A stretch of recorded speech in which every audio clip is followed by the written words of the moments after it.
Hello everyone, this is chapter 3 of history class 8। तो इस lecture में हम देखेंगे क्रॉप्स फॉर यूरोप। जो ब्रिटिश थे उन्होंने रियलाइज़ किया कि जो कंट्री साइड है, गांव का क्षेत्र है, वहाँ पे केवल वो रेवेन्यू या टैक्स ही कलेक्ट नहीं कर सकते हैं, लेकिन अपनी मर्जी की क्रॉप्स को भी उगा सकते हैं। By the late 18th century the company was trying its best to expand the cultivation of opium and indigo. तो जो कंपनी है ईस्ट इंडिया कंपनी, वो अपना बहुत ही ज़्यादा ट्राई कर रही थी कि वो ओपियम और इंडिगो को उगा सके। ओपियम होता है अफीम और इंडिगो होता है नील, जो कपड़े के अंदर नीला रंग देता है, उसको हम इंडिगो कहते हैं। So in the century and a half that followed, the British persuaded or forced cultivators in various parts of India to produce other crops। तो बहुत सारे इंडिया के पार्ट्स के अंदर जहाँ पे अपनी मनपसंद खेती करते थे किसान, जैसे कि बंगाल में जूट की खेती होती थी, चाय की आसाम के अंदर, गन्ने की उत्तर प्रदेश के अंदर, उसको पहले यूनाइटेड प्रोविंस कहा जाता था, पंजाब के अंदर गेहूँ उगाया जाता था और महाराष्ट्र के अंदर कपास या फिर कॉटन उगाई जाती थी। और मद्रास जो है, मद्रास तमिलनाडु वाला एरिया, वहाँ पे चावल की खेती होती थी। तो इन सभी की बजाय जो ब्रिटिश हैं वो चाहते थे कि यहाँ पे केवल इंडिगो और ओपियम की खेती हो। तो ये कैसे हुआ, ये सब हम आगे आने वाले चैप्टर के अंदर देखेंगे। So the British used a variety of methods to expand the cultivation of crops that they needed. Let us take a closer look at the story of one such crop, one such method of production। तो अब इस पूरे chapter के अंदर हम Indigo की plantation के बारे में देखेंगे। तो हमारा क्वेश्चन है यहाँ पे, does colour have a history? क्या किसी रंग का भी इतिहास हो सकता है? तो हम यहाँ पे दो इमेज हमारे पास दी गई हैं। तो इन दोनों के अंदर this one is the image here is the Kalamkari print. ये कलमकारी जो है आंध्र प्रदेश के अंदर होती है, और ये जो है इसको मॉरिस प्रिंट कहते हैं। ये एक ब्रिटिश व्यक्ति थे मॉरिस, इन्होंने ये प्रिंट जो है तैयार किया था। So in the image on the left, figure 5 shows a Kalamkari print created by weavers of Andhra Pradesh in India. तो ये कलम द्वारा बनाई जाती है, पेन के साथ बनाते हैं ये। On the right is a floral cotton print design by and produced by William Morris. तो जो ये राइट साइड वाला डिज़ाइन है ये विलियम मॉरिस ने बनाया था। There is one common thing, इन दोनों के अंदर एक कॉमनैलिटी है, the use of rich blue colour. मतलब इन दोनों के अंदर आप अगर देखते हैं तो बहुत ही अच्छा ब्लू कलर इसके अंदर यूज़ किया गया है। ये ब्लू कलर आता था इंडिगो के अंदर, it is commonly called Indigo. The blue that you see in these prints was produced from a plant called indigo. It is likely that blue dye used in the Morris print in the 19th century Britain was manufactured from indigo plants cultivated in India. For India was the biggest supplier of indigo in the world at that time. तो India के अंदर सबसे ज़्यादा उस time पे नील की खेती होती थी, और वहीं से सारा का सारा जो वर्ल्ड है वहाँ पे इंडिगो की सप्लाई चलती थी। So why the demand for Indian indigo, कि हर कोई इंडिया का उगाया हुआ इंडिगो ही क्यों चाहता था? जो ये नील की खेती है, हर कोई इंडियन प्रोडक्ट ही क्यों चाह रहा था इस ब्लू कलर के लिए? तो अब हम यहाँ पे देखते हैं कि इंडिगो की जो प्लांटेशन है वो कौन से रीजन में होती है। So indigo is mainly grown in the tropical region. So if we see, indigo is mainly grown in the tropical region. और by the 13th century Indian indigo was being used by cloth manufacturers in Italy and France, Britain for cloth dye. मतलब जो बाकी विदेशी European countries थी वहाँ पे Indian Indigo की काफ़ी ज़्यादा डिमांड बढ़ गई थी, लेकिन एक बहुत ही छोटा सा अमाउंट जो था इंडियन इंडिगो का वो यूरोपियन मार्केट्स तक पहुँच पा रहा था। यूरोप के अंदर जो लोग थे वो एक प्लांट था, यूरोपियन प्लांट, जिसका नाम था वोड। सो ये जो वोड प्लांट है इसके ऊपर काफ़ी ज़्यादा जो है यूरोपियन फार्मर्स इसकी खेती करते थे, और ये चाहते थे कि हमारा जो प्रोडक्ट है वोड, ये भी ब्लूइश पर्पलिश डाई देता था, वायलेट ब्लूइश डाई का ही प्लांट था। लेकिन जो इंडिगो था वो बहुत ही अच्छी डाई है, वो बहुत ही ब्राइट और शाइनी कलर देता है, लेकिन जो ये वुड है इसका जो कलर है इट इज़ वेरी डल। तो जो मैन्युफैक्चरर्स थे, क्लोथ मैन्युफैक्चरर्स थे, जो डाई करने वाले लोग थे, वो नहीं चाहते थे कि हम वुड के साथ काम करें, they wanted Indigo.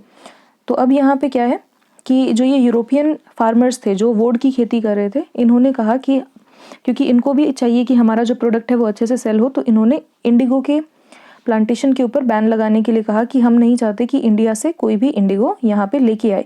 So it was grown in Italy, Northern Italy, southern France and other parts of Germany and Britain, worried by the competition from indigo, wood producers in indigo pressurized their government to ban an import of indigo. तो उन्होंने जो would की खेती कर रहे थे किसान, उन्होंने कहा अपनी सरकारों को कि इंडिगो के आयात पे, मतलब जो दूसरे देशों से हमारे पास इंडिगो आ रहा है, इंपोर्ट होके आ रहा है, उसके ऊपर बैन लगा दिया जाए।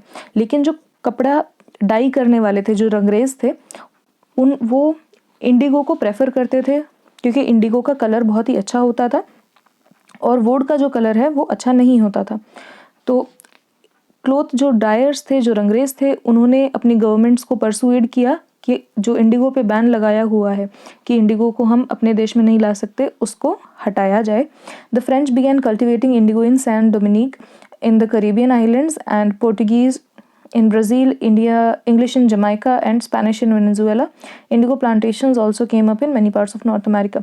तो यहाँ पे बताया हुआ है कि जो बहुत सारे देश थे जिन्होंने अपनी कॉलोनीज बनाई हुई थी, जैसे ब्रिटेन की कॉलोनी थी इंडिया, ऐसे ही बाकी देशों ने भी काफ़ी सारी जगहों पे अपनी कॉलोनीज बनाई हुई थी। तो उन कॉलोनीज में इन यूरोपियन नेशंस ने प्लांटेशन शुरू कर दी। प्लांटेशन क्या होता है? सो A plantation is a large farm operated by a planter employing various forms of forced labor. Plantations were associated with the production of coffee, sugar, tobacco, tea, etc. तो plantation को अगर हम सरल भाषा में पढ़ें तो प्लांटेशन क्या होता है? You have a very big land area और इसके ऊपर सिर्फ और सिर्फ एक ही टाइप की क्रॉप होगी। सो अगर हम यहाँ पे चाय उगा रहे हैं तो पूरे इस बड़े से खेत के अंदर सिर्फ आपको चाय ही मिलेगी। अगर हम यहाँ पे इंडिगो की प्लांटेशन कह रहे हैं तो मतलब एक इतने बड़े खेत के अंदर सिर्फ और सिर्फ इंडिगो ही उगाया जाएगा।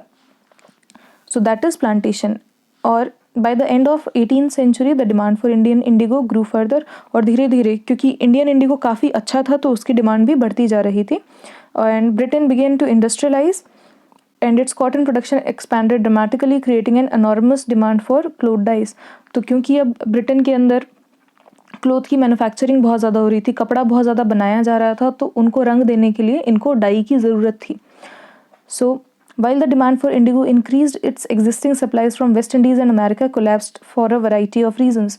तो हमने यहाँ पे देखा था कि जो बहुत सारे देश हैं वो अलग अलग जगहों पे इंडिगो उगा रहे थे, तो वहाँ से भी इनके पास इंडिगो की जो प्लांटेशन है, जो डाई है, वो आ रही थी।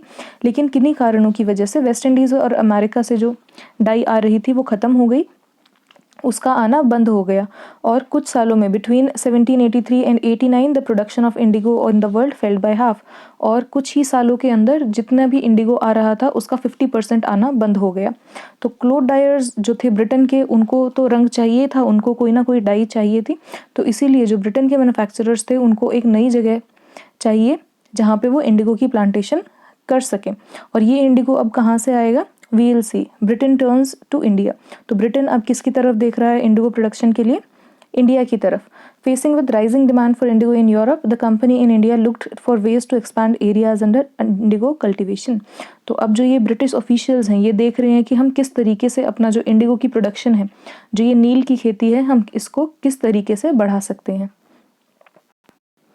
सो from the last decades of the 18th century के आते आते, मतलब 18th सेंचुरी जब तक ख़त्म हो रही थी तो उसके कुछ लास्ट के 10-15 सालों के अंदर जो बंगाल का इंडिगो था, जो बंगाल में नील उगाया जाता था, उसकी डिमांड बहुत ज़्यादा वर्ल्ड के अंदर बढ़ गई थी, वो बहुत ही ज़्यादा पॉपुलर हो गया था।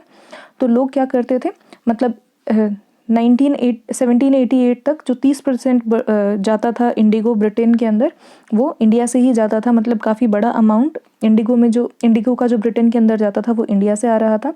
And by 1810 the proportion had gone up to 95%। जो पहले 30% इंडिया से जा रहा था अब वो 95% जा रहा है। मतलब सारा का सारा जो इंडिगो है वो इंडिया ही उनको सप्लाई कर रहा है। अब इंडिया की जो इंडिगो की ट्रेड है वो इतनी ज़्यादा इनको बेनिफिशियरी लग रही थी कि काफ़ी ज़्यादा उसमें फ़ायदा हो सकता है, मुनाफा हो सकता है। तो कंपनी के जो ऑफिशियल्स थे वो अपना कामकाज छोड़ के यहाँ पे इंडिगो की खेती करने के लिए आ गए थे। तो कुछों ने अपनी नौकरियाँ छोड़ दी थी। And attracted by the prospect of high profit, numerous Scotsmen, Englishmen came to India and became planters. तो उन्होंने देखा कि काफ़ी ज़्यादा इसके अंदर नील की प्रोडक्शन के अंदर प्रॉफिट है, तो बाकी जो देश के हैं, for example we have the Scotsman, Englishman, तो ये सारे भी आके इंडिया के अंदर इनकी प्लांटेशन करने लगे थे। सो अगर किसी के पास पैसा नहीं है तो कंपनी उनको लोन दे सकती थी, वो बैंक से आराम से लोन ले सकते थे। तो अब यहाँ पे आपको दिखाया गया है the slave revolt in Saint Domingue. तो ये एक फ़ोटो है कि बाकी एरियाज़ के अंदर क्यों बंद हो गई थी खेती, ठीक है, इंडिगो की। तो हमने पहले पढ़ा था कि पहले बाकी सारी एरिया से भी आता था, लेकिन एक टाइम तक आते आते, for example the time was between 1783 and 89, तो इंडिगो की प्रोडक्शन हाफ हो गई थी। तो उसका यहाँ पे एग्जाम्पल दिखाया गया है कि जो फ्रेंच प्लांटर्स थे वो इंडिगो और शुगर उगाते थे फ्रेंच कॉलोनीज़ में, जो कहाँ पे थी, करेबियन आइलैंड्स के अंदर। तो वहाँ पे अफ्रीकन स्लेव्स ने रिवोल्ट करना शुरू कर दिया था, क्योंकि इनको बहुत ही बुरे तरीके से रखा जाता था। उन्होंने अपने मालिकों को मार दिया था। एंड फाइनली 1792 में फ्रांस ने स्लेवरी को अबॉलिश कर दिया गया था। अब काम करने के लिए उनको स्लेव्स चाहिए, लेकिन अब स्लेवरी को अबॉलिश कर दिया है तो वहाँ पे काम करने के लिए कोई नहीं बचा है, तो इसीलिए वहाँ पे इंडिगो की कल्टीवेशन नहीं हो पाई। तो अब हम देखते हैं कि इंडिया के अंदर किस तरीके से इंडिगो की कल्टीवेशन होती थी। दो मेन तरीके थे। पहला सिस्टम था निज सिस्टम और दूसरा सिस्टम था रयोती। सो निज सिस्टम के अंदर क्या था, the planter produced Indigo in the lands he has directly controlled. तो ऐसे एरिया के ऊपर खेती होती थी जो किसी व्यक्ति के डायरेक्ट कंट्रोल के अंदर आता है। तो अगर किसी के पास so this is a portion of land, ये किसी के पास है, मतलब किसी व्यक्ति का इसके ऊपर कंट्रोल है। अगर वो अपने इस लैंड के ऊपर कंट्रोल करता है, मतलब इस लैंड के ऊपर प्रोडक्शन करता है इंडिगो की, तो इसको हम निज कल्टीवेशन कहेंगे। अब इसके अलावा दूसरी जो कल्टीवेशन है that is the ryoti system, उसको हम बाद में पढ़ेंगे, पहले हम निज के बारे में पढ़ते हैं। ही ईदर ब्रॉट द लैंड, मतलब वो तो या तो वो लैंड उसने खरीदी हुई होती थी या फिर उसने किराए पे ली है ज़मींदारों से, ठीक है, इंडिगो प्लांट करने के लिए। प्रॉब्लम क्या थी इस निज कल्टीवेशन की, जो प्लांटर्स थे उनको बहुत ही डिफ़िकल्ट लगता था एरिया को एक्सपैंड करना, क्योंकि इंडिगो प्लांटेशन के लिए आपको बहुत ही ज़्यादा फर्टाइल लैंड चाहिए, बहुत ही ज़्यादा उपजाऊ लैंड चाहिए, और जहाँ पे भी लैंड इतनी उपजाऊ होती थी वहाँ पे ऑलरेडी लोग बसे हुए थे। The area was densely populated, so only small plots scattered over the landscape could be acquired. Planters needed large area in compact block to cultivate indigo in plantations. तो आप जो ये प्लांटर्स थे, जो ये व्यक्ति थे जो इंडिगो की खेती करवा रहे थे, इनको कोई भी बड़ी ज़मीन नहीं मिल रही थी जहाँ पे ये डायरेक्टली इंडिगो को प्लांट कर सके। इनको बहुत ही छोटे छोटे एरियाज़ में ज़मीन मिल रही थी। ये चाहते थे कि हम जो है लैंड को लीज़ पे ले लें, मतलब कुछ सालों के लिए अपने पास रख लें इंडिगो की फैक्ट्री के पास, और वहाँ से सभी किसानों को उन्होंने भगा दिया। तो इसकी वजह से काफ़ी ज़्यादा कॉन्फ्लिक्ट और टेंशन होगी, मतलब जो लोग हैं वो नाराज़ हो गए और काफ़ी सारी लड़ाइयाँ चलने लगी। So nor was labour easy to mobilise, a large plantation requires a vast number of hands to operate and the labor was needed precisely at the time when peasants were usually busy with their rice cultivation. तो Indigo की खेती के लिए आपको बहुत ज़्यादा labour चाहिए, मतलब काम करने वाले लोग काफ़ी ज़्यादा चाहिए। और इंडिगो की खेती भी उसी टाइम पे होती थी जब चावल या फिर धानों की खेती बाकी एरियाज़ के अंदर चल रही है। तो लेबर जो है, काम करने वाले लोग, वो मिलने काफ़ी ज़्यादा मुश्किल हो जाते थे। अब निज के अंदर क्या है, निज cultivation on a large scale also required many applause and bullocks. तो इतने बड़े एरिया के अंदर अगर आपको खेती करनी है तो आपको बहुत सारे बैल चाहिए, आपको बहुत सारे हल चाहिए। तो 1 बीघे के अंदर आपको 2 हल चाहिए होते थे। तो अगर कोई व्यक्ति है जो 1000 बीघे ज़मीन के ऊपर खेती कर रहा है तो उसको कम से कम 2000 हलों की ज़रूरत पड़ेगी। तो इतना ज़्यादा पैसा खर्च करना मशीन के ऊपर और मेंटेन रखना उन सभी हल को और जितनी भी मशीनरी है उसको ईजी नहीं हो पाता था, और सप्लाई भी इतनी उनको नहीं मिल पाती थी, क्योंकि सेम टाइम के ऊपर चावल की खेती भी चल रही है, तो बाकी जो किसान हैं उनको भी इन सामान की ज़रूरत है। तो बीघा क्या है, in Bengal the British standardise it to about 1/3 of an acre. 1 एकड़ ज़मीन का 1/3 हिस्से को बीघा बोलते थे बंगाल के अंदर। ये एक लैंड मेजरिंग का यूनिट है। तो till the late 19th century, planters were therefore reluctant to expand the areas under niche cultivation. Less than 25% of the land producing indigo was under this system. तो जो लोग हैं, क्योंकि वो इंडिगो की प्लांटेशन को बढ़ा नहीं सकते थे, क्योंकि लैंड अवेलेबल नहीं था निज सिस्टम के अंदर, तो जो लोग हैं वो निज सिस्टम को प्रेफर नहीं कर रहे थे। The rest was under an alternative mode of cultivation, the ryoti system. तो अब जो बाकी 25% इंडिगो प्लांटेशन निज के ऊपर होती थी, जो बाकी 75 है वो रयोती सिस्टम के ऊपर होती थी। तो अब हम पढ़ेंगे कि रयोती सिस्टम के अंदर किस तरीके से लैंड को यूज़ किया जाता था। तो रयोती सिस्टम के अंदर क्या था, जो प्लांटर्स थे उनको जितने भी रैयत का मतलब है पेजेंट्स, मतलब किसान, तो जो प्लांटर्स हैं जो खेती करवा रहे हैं वो किसानों से एक एग्रीमेंट साइन कराते थे जिसको सत्ता बोलते थे, और वो विलेजर्स को प्रेशराइज करते थे, जो हेडमैन है, जो गांव का सरपंच है, उसको प्रेशराइज करते थे कि भाई आप सभी किसानों के बिहाफ पे इसके ऊपर साइन करिए। And those who sign the contract got cash advance from the planters at low rate of interest to produce indigo. और जो भी लोग साइन कर देते थे उनको कहते थे कि जो ब्रिटिश सरकार है वो आपको आसानी से लोन दे देगी, आपको परेशान होने की ज़रूरत नहीं है, आपको पैसा टाइम पे मिल जाएगा, और आपको क्या करना है, अपने पूरे ज़मीन के 25% हिस्से के ऊपर आपको इंडिगो की प्लांटेशन करनी है। तो ये इनका मेन मोटिव होता था कि एटलीस्ट 25% ऑफ द लैंड के ऊपर आप इंडिगो उगाइए। The planter provided the seed and the drill while the cultivators prepared the soil, sort the seed and looked after the crop. तो जो प्लांटर है वो क्या करता था, इनको किसानों को सीड दे दी जाती थी, इंडिगो के बीज दे दिए जाते थे और बाकी सामान दे दिया जाता था, और किसान जो है वो पूरी फसल की देखभाल करते थे। तो इंडिगो कैसे प्रोड्यूस किया जाता है, जब क्रॉप हो जाती थी, when the crop was delivered to the planter after the harvest, a new loan was given to the ryot. तो अब क्या है कि उन्होंने सीड ले ली है और क्रॉप को पूरे अच्छे से उगा दिया है। जब बेचने की टाइम बारी आती थी, जब पूरी फसल पक के तैयार हो गई है और वो ब्रिटिशर्स को ये फसल देते थे, तो बहुत ही कम रेट पे वो फसल जाती थी। लोन उनको काफ़ी ज़्यादा, उन्होंने ज़्यादा पैसे का लिया था, लेकिन उनको फसल बेचने के बाद बहुत ही कम पैसा मिलता था। तो जैसे ही वो अगला लोन लेते थे तो वो और भी ज़्यादा पैसा, और भी ज़्यादा कर्जे में डूब जाते थे, और ये जो साइकिल है लोन लेने की और कम पैसे में फसल बेचने की, ये ख़त्म ही नहीं होती थी। Peasants who were initially tempted by the loan soon realised how harsh the system was. और जो किसान पहले ये सोचते थे कि हमें कितनी आसानी से लोन मिल रहा है, अब उनको समझ में आने लगा कि किस तरीके से वो कर्जे में और ज़्यादा फंस रहे हैं। जो प्राइस था इंडिगो का, जिस रेट के ऊपर इंडिगो इनसे ख़रीदा जाता था, वो बहुत ही ज़्यादा कम था, और इस तरीके से इनका कर्ज कभी भी ख़त्म नहीं होता था। और भी ज़्यादा प्रॉब्लम थी कि जो प्लांटर्स थे वो चाहते थे कि इंडिगो की जो फसल है वो सबसे फर्टाइल सॉइल के ऊपर उगाई जाए, मतलब सबसे जो अच्छी सॉइल है वहाँ पे उगाई जाए। लेकिन जो पेजेंट्स थे वो चाहते थे कि हम इस पे अपनी चावल की खेती करें, क्योंकि वो तो खाने के लिए काम आएगा। लेकिन इंडिगो की जो प्लांट थी, इंडिगो प्लांट जो है वो सॉइल को ख़राब कर देती हैं बहुत ज़्यादा, उनकी रूट्स बहुत डीप होती हैं। तो indigo has deep roots and it exhausted the soil rapidly, और वो सॉइल का जितना भी मॉइस्चर वगैरह होता है वो ख़राब कर देता है। After an indigo harvest the land could not be sown with rice. तो इंडिगो अगर आप कल्टिवेट कर रहे हो बार बार, तो उसके बाद ज़मीन इतनी बेकार हो जाती है, आप उसके ऊपर दोबारा चावल की खेती नहीं कर सकते। तो अब हम पढ़ेंगे the blue rebellion and after, कि जो ये लोग थे इन्होंने विद्रोह करना क्यों शुरू किया था और उसके बाद क्या हुआ। तो मार्च 1859 के अंदर बहुत ही सारे जो रैयत्स हैं, बहुत सारे किसान पेजेंट्स, वो बंगाल के, उन्होंने मना कर दिया कि हम आज के बाद इंडिगो नहीं उगाएंगे, और ये रेबेलियन धीरे धीरे फैलता चला गया। वुमेन जो थी उन्होंने भी फाइट करना शुरू कर दिया, जितने भी पॉट्स पैन्स और किचन का जितना उनका सामान था उन्होंने उनके साथ लड़ाई करना शुरू कर दिया। जो भी व्यक्ति टैक्स कलेक्ट करने के लिए आता था इंडिगो की प्लांटेशन के बाद, उनसे पैसे लेने के लिए आता था, तो उनको भी वो मार पीट के भगा देते थे। जो किसान थे उन्होंने कहा कि हम आज के बाद कोई भी एडवांस नहीं लेंगे, और जो भी यदि किसानों को तंग करेगा तो उसको लठियाल से वो पिटवा देंगे। तो लठियाल्स कौन होते थे, ये किसान व्यक्ति रखते थे जिन जो बड़ी बड़ी लाठी अपने पास रखते थे, और कोई भी अगर इनको एक तरीके से आप बॉडीगार्ड इनको मान लीजिए।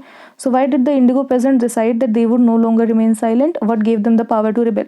तो अब इतने टाइम से अगर ये इंडिगो प्लांटेशन कर रहे हैं, तो एकदम से इनके अंदर ये विद्रोह वाली क्षमता कहाँ से आ गई, इन्होंने क्यों सोचा कि हमें अब लड़ाई करनी चाहिए। तो अब हम ये देखेंगे कि क्या हुआ है। The clearly the Indigo system was very oppressive. जो इंडिगो उगाने की ये प्रक्रिया थी पूरी बहुत ही ज़्यादा परेशान करने वाली थी, किसान इससे काफ़ी ज़्यादा तंग हो गए थे, लेकिन वो हमेशा ही नहीं विद्रोह करते थे। लेकिन अब इस बारे में, मतलब इस टाइम पे ऐसी क्या खास बात हुई कि इन्होंने विद्रोह करना शुरू कर दिया। तो 1859 के अंदर जो इंडिगो के रैयत्स थे उनको लगा कि उनके पास लोकल ज़मींदार का और जो सरपंच वगैरह हैं, काफ़ी इंपॉर्टेंट विलेज के लोग हैं, उनका साथ किसानों के पास है। क्योंकि कुछ जो एरियाज़ थे, कुछ जो गांव थे, उनके अंदर विलेज हेडमैन को भी फोर्स किया गया था कि आप कॉन्ट्रैक्ट साइन करिए, और उनकी ज़मीन को अंग्रेज़ों ने हड़प लिया था। तो इससे परेशान होकर जो ज़मींदार और जो बाकी सरपंच थे, काफ़ी इंपॉर्टेंट लोग थे, वो भी किसानों का समर्थन करने लगे थे। In other places, even the जमींदार went around villages urging the ryots to resist the planters. तो कुछ जगह पे तो जमींदार खुद बोलते थे कि चलो प्लांटर्स के खिलाफ आप लोग खड़े हो जाओ. The zamindars were unhappy with the increased power of the planters and agree had been force used by the planters to give them land on long lease. तो जो जमींदार थे वो खुद परेशान हो गए थे क्योंकि जो प्लांटर्स थे उनकी पावर बहुत ज़्यादा बढ़ रही है. प्लांटर वो अंग्रेज़ी व्यक्ति हैं जिन्होंने फसल उगाने के लिए कहा है. तो planters they are Europeans and the peasants they are Indian peasants, मतलब भारत के किसान हैं. तो जो इंडिगो पेजेंट्स थे उनको लग रहा था कि जो ब्रिटिश सरकार है वो भी हमारी इस स्ट्रगल के अंदर हेल्प करेगी प्लांटर्स के खिलाफ. तो आफ्टर द रिवोल्ट ऑफ 1857 जो ब्रिटिश गवर्नमेंट थी वो डर गई थी. तो 1857 की जो हमारी क्रांति हुई थी उसके बाद तो ब्रिटिश सरकार बिल्कुल भी नहीं चाहती थी कि कोई और विद्रोह यहाँ पे चालू हो. तो when the news spread of a simmering revolt in the Indigo district, the lieutenant governor toured the region in the winter of 1859. The riots saw the tour as a sign of government sympathy for their plight. तो अब क्या हुआ है 1857 के बाद यहाँ पे लोग जो अंग्रेज़ी सरकार है उसको पता लगा कि जो इंडिगो की फसल जहाँ पे उगाई जा रही है वहाँ पे लोगों ने विद्रोह करना शुरू कर दिया, रिवोल्ट करना शुरू कर दिया है, सरकार के खिलाफ आवाज़ उठा रहे हैं. तो उन्होंने लेफ्टिनेंट गवर्नर को यहाँ पे भेजा. लेफ्टिनेंट गवर्नर जब यहाँ पे आए, lieutenant governor is a very important post in the British government. तो ये यहाँ पे आए तो लोगों को लगा कि जो अंग्रेज़ी हुकूमत है वो भी हमारा साथ दे रही है, वो भी हमारी ये दुर्दशा देख के, हमारी प्लाइट देख के बहुत ही ज़्यादा सिंपथाइज़ कर रही है, मतलब हमारे बारे में ये काफ़ी ज़्यादा सोच रहे हैं. When in Barsat, the magistrate Ashley Eden issued a notice stating that the riots would not be compelled to accept indigo contracts. Word wetted out that Queen Victoria has declared that indigo would not be sown. तो अब क्या हुआ है, बरसत में magistrate थी Ashley Aiden. तो उन्होंने कहा कि भाई तुम फोर्स नहीं करोगे किसी भी किसान को कि आप अपनी जो ये है इंडिगो प्लांटेशन के लिए कॉन्ट्रैक्ट साइन करो. तो लोगों को क्या लगा कि भाई क्वीन विक्टोरिया ने ऐसे बोला है कि हमें आज के बाद इंडिगो की प्लांटेशन करनी ही नहीं है. लेकिन असल में क्या था कि वो विद्रोह को दबाने की कोशिश कर रहे थे. जो मैजिस्ट्रेट थे यहाँ के वो विद्रोह को दबाने की कोशिश कर रहे थे कि लोग जो हैं वो आसानी से मान जाए. लेकिन लोगों को क्या लगा कि ब्रिटिश गवर्नमेंट जो है वो उनका साथ दे रही है. As the rebellion spread, intellectuals from Calcutta rush to indigo district. They wrote of the misery of the riots and tyranny of the planters and the horrors of the indigo system. तो जितने भी पढ़े लिखे विद्वान लोग थे कलकत्ता से और बाकी शहरों से, उन्होंने इन किसानों की जो दुर्दशा थी इसके ऊपर कहानियाँ लिखनी शुरू कर दी. इनकी बातों को दूसरे एरियाज़ के अंदर पहुँचाना शुरू कर दिया. Worried by the rebellion, the government brought in the military protection of the planters from assault and set up Indigo Commission to inquire into the system of indigo production. तो जो ब्रिटिश गवर्नमेंट थी उन्होंने एक commission को setup किया कि अच्छे से वो देखे और जांच करे कि इंडिगो प्लांटेशन के अंदर कहाँ पे दिक्कत आ रही है. कमीशन ने कहा कि प्लांटर्स की गलती है और उनको क्रिटिसाइज़ किया, उनकी निंदा की कि उन्होंने बहुत ही ज़्यादा बुरे मेथड्स का यूज़ किया है इंडिगो कल्टिवेट कराने के लिए. It declared that indigo production was not profitable for the riots. The commission asked the riots to fulfill their existing contract, but also told them they could refuse to produce indigo in the future. तो जो commission थी, जो लोगों ने एक committee बनाई थी, तो उसने कहा कि जो इंडिगो प्लांटेशन है, नील की खेती है, किसानों के लिए बिल्कुल भी अच्छी नहीं है. लेकिन किसानों को जो अभी प्रेजेंट उनका कॉन्ट्रैक्ट चल रहा है ये पूरा करना पड़ेगा और उसके बाद वो किसी भी आने वाले फ्यूचर में आने वाले कॉन्ट्रैक्ट के लिए मना कर सकते हैं. तो अब बंगाल में इंडिगो की जो प्लांटेशन है वो कोलैप्स हो गई है, बिल्कुल ख़त्म हो गई है. और प्लांटेशन जो बंगाल में पहले हो रही थी अब वो बिहार के अंदर शुरू हो गई है. मतलब बंगाल में अब इंडिगो नहीं उगाया जा रहा, अब कहाँ पे उगाया जा रहा है, बिहार के अंदर. और अब लोगों ने सिंथेटिक डाई भी डिस्कवर कर ली थी, मतलब केमिकल जो डाई है वो डिस्कवर कर ली थी. तो अब इतनी ज़्यादा इंडिगो की ज़रूरत पड़ भी नहीं रही थी. When Mahatma Gandhi visited from South Africa, a peasant from Bihar persuaded him to visit Champaran and see the plight of indigo cultivators there. तो जब महात्मा गांधी साउथ अफ्रीका से इंडिया वापस आए थे तो चंपारण के कुछ जो किसान थे उन्होंने कहा कि भाई आप आके यहाँ पे देखिए कि किस तरीके से जो व्यक्ति हैं जो इंडिगो प्लांटेशन कर रहे हैं, इंडिगो उगाने वाले किसान हैं, किस बुरी हालत में है, कितनी ज़्यादा बुरी हालत में आपको देखना चाहिए. तो महात्मा गांधी 1917 में वहाँ पे गए थे और उन्होंने चंपारण मूवमेंट की शुरुआत की थी, जो कि किसके खिलाफ थी, इन्हीं इंडिगो प्लांटर्स के खिलाफ थी. Okay, that was your chapter. If you have any doubt you can ask in the comment section below. So everyone, bye bye, take care.